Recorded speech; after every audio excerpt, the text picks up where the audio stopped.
Beginning of the season. It certainly is. You can see that head in the hands there for the Inter Miami fans.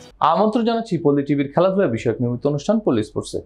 দর্শক, প্রথম লেগে 2-0 গোলে হারের পরই এক প্রকার নিশ্চিত হয়ে গিয়েছিল মায়ামির বিদায়ের। এবার ঘরের মাঠেও হেরেছে মেসির দল, ফলে কনকাকাফ চ্যাম্পিয়ন্স কাপের সেমি থেকেই বিদায় নিতে হলো মায়ামিকে। বিস্তারিত জানাতে সঙ্গে আছে আমি রবিন। চলুন দেখে আসি ডেস্ক রিপোর্টে।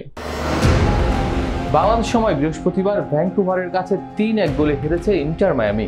2 লেগ মিলিয়ে 5-1 গোলে হেরে কনকাকাফ চ্যাম্পিয়ন্স কাপের সেমিফাইনাল থেকে বিদায় নিল তারা।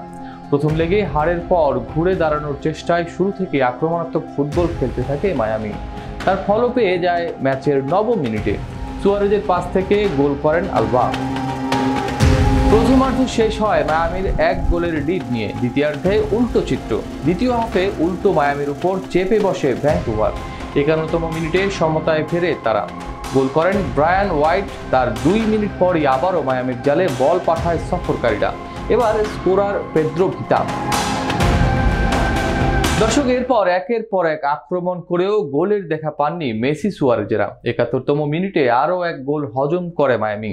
সাব্বির পাস থেকে ভ্যাঙ্কুভারকে তৃতীয় গোলটি এনে দেন সেবাস্তিয়ান বারহাল্টার। শেষ পর্যন্ত আর কোনো দল গোল করতে পারেনি। আজ এ পর্যন্তই। পরবর্তী পর্বে আবারও হাজির হওয়ার প্রত্যাশায় আজকের মতো বিদায় নিচ্ছি।